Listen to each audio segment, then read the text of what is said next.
Okay, 3, 2, 1, it's jam. Hey guys, in the last video we talked about Earth's layers. In this video, we're going to get to know the crust and the lithosphere in intimate detail. So we're going to focus on that one layer and talk about the stuff that's on it because it's a layer that we live on. My name is Sir Ramon and this is Science with Sir Ramon. Let's do this. So we know about Earth's layers. What about the crust and the lithosphere? We live on it, so we need to know more about it. So Earth's surface is the ground on which we live on. Let's look at it closer. So what's on the surface? What materials do we usually find? Let's classify it into two. We have the minerals and the rocks. Your minerals are pure inorganic solids. They're mostly the gems and the crystals. Your rocks are solid mineral mixtures. So when you mix the minerals together and they turn into just one solid, that's a rock. So minerals are pure, rocks are mixtures. Soil and stuff like that are basically just broken down rocks. So let's just classify it under rocks for now. So let's look at minerals. How do we define minerals? What are their characteristics? So they're naturally occurring. They should be natural. You can't just make them from a factory. They're inorganic, meaning they're not made out of biological material. They have crystal structures, they're solid, and they have a specific chemical composition. So let's take a look at some of these properties up close. So when we say crystal structure, we mean that they have a crystalline structure if they have a repeating pattern of atoms or molecules. Now, when these patterns manifest in large crystals, that's because everything is formed regularly. Okay, so it's only sometimes that it forms regularly shaped crystals. That's why they're very valuable when you find regularly shaped natural crystals. It takes a lot of chance for it to happen. So how do we classify minerals? What properties do we use to classify them? Usually we use the crystal form. So when we have crystal forms, the large crystals, we can classify them as rubies or peridot, stuff like that. Hardness is the resistance to scratching. Now take note of the definition. It's the scratching that it resists, not any other thing. So how do we measure hardness? Is there a scale we can use? We have Mohs scale of hardness, where the scale number is a relative number, meaning the higher it is, the lesser numbers are scratched by those higher numbers. For example, diamond has a Mohs scale hardness number of 10. So everything that's ranked 10, not just diamonds, can scratch everything else that's less than 10. Talc, on the other hand, with a hardness of 1, can only scratch things with a hardness that is also 1. So if they're equal hardness, they can scratch each other. If they're lower hardness, they cannot scratch higher things, but the higher things can scratch them. For example, your fingers can scratch talc. Alright? Okay, so that's hardness. So hard isn't the same as tough. Diamonds can't be scratched, but they can shatter when you hit them with a hammer, so don't do that. But how do things shatter? So there's also properties based on shattering. Your cleavage shattering is the tendency for things to break into flat surfaces, like the background here. Fracture is the tendency to break uneven, just like in this case, this is obsidian or dragon glass in Game of Thrones. So it's uneven fracturing. Now, crystals tend to be pretty, so you can also classify based on how they look. So luster is the way it reflects light. Color is basically color. It's blue or red or indigo, whatever. Streak color is a special color. It's when you use a sandpaper or a streak paper in order to create a fine powder from the mineral. So streak color can be different from the outward color of the mineral. So what if it's hard to tell? Looks can be deceiving after all. If it's hard to tell, the best way to tell your minerals apart is specific gravity.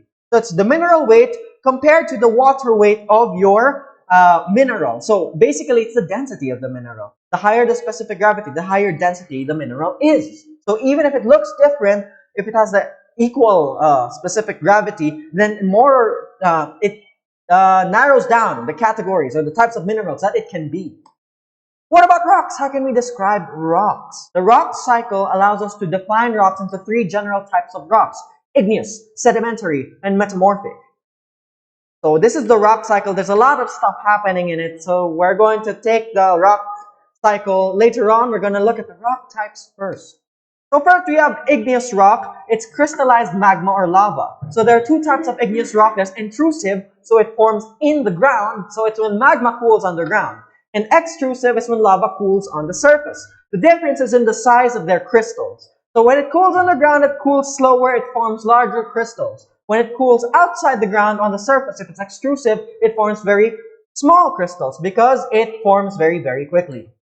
So your sedimentary rock is your rock that's formed from sediment particles pressed together. there's three main processes. We have weathering, when you break down the rock into sediments, erosion, which is the movement of the sediments, and lithification, when you press them into actual rock using great amounts of pressure.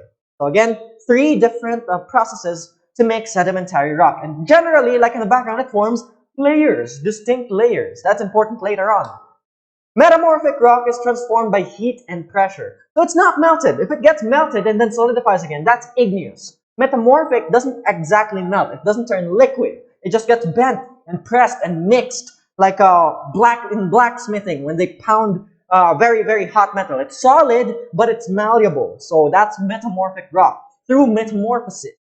So now that we've discussed the types of rock and how they form, now this makes more sense. So again, your igneous rocks, they form due to the crystallizing of magma or lava, depending on where it crystallizes or solidifies. Your sedimentary rock forms by weathering, erosion, and lithification. So your dust particles or your sediments turn into rock layers. And your metamorphic rocks form through the heat and pressure that makes them metamorphize, or they undergo metamorphosis. So they get bent and pressed and stretched into different forms. So that's the basics of the rock cycle.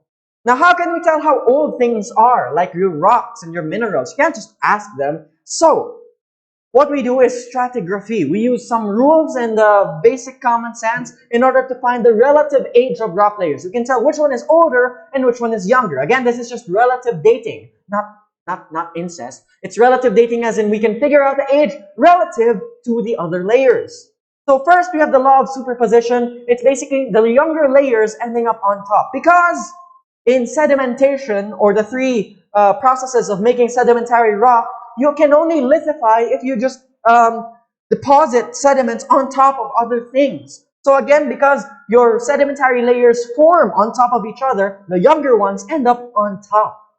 Next, we have the law of original horizontality. It just means that if you have cracks or if you have folds, then you can just imagine that, your sedimentary rock forms in flat horizontal layers. So even if they get bent or if there's missing rock in the middle, there's the sides that are on the opposite ends of a valley, for example, are layers.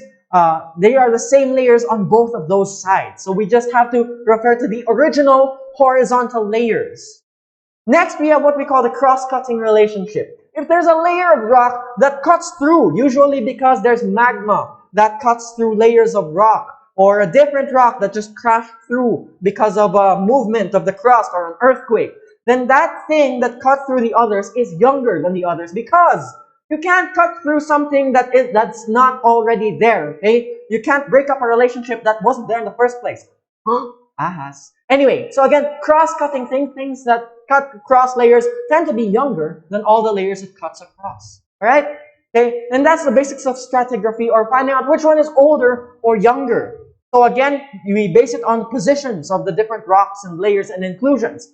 And we can find out more about the real age of things through absolute dating, which we find out using the inclusions inside the layers. So when there's something that's inside the layers, then we can use different types of dating to get the actual age of that thing that's in the layers, and then just compare that to where it is in the layers. So how do we find out the real age? What is absolute dating? That's your brainstorm discussion. You're going to talk about the different types of absolute dating and how we figure out the age of rock layers. So it's for you guys to find out. So just the takeaway from this, the Earth can't tell its story, but we can do our best to figure it out. So that's hard to apply to people, but basically, when people don't want to tell you their story, you have to respect that. And it's only from a state of understanding, from a state of respect, that we can truly comprehend the story of people or things. So again, if you want to understand people, you got to respect them, and you got to figure out the clues, and make sure that everything makes sense. Alright, so I'll leave this topic behind. I'll see you guys in the next video. That is over.